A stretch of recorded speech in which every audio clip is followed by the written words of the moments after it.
ও আমি কার কাছে বলিব আমার দুঃখের কথা, স্বপ্ন ভাঙা কত কঠিন পাই না পূর্ণতা।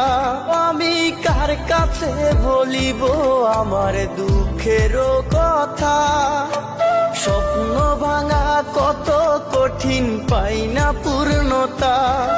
আমার চোখের জলে ভাসে নদীরে,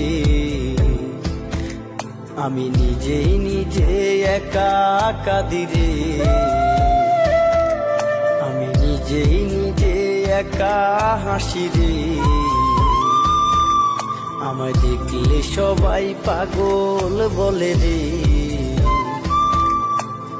ওরে আমার মাটির পুতুল রে,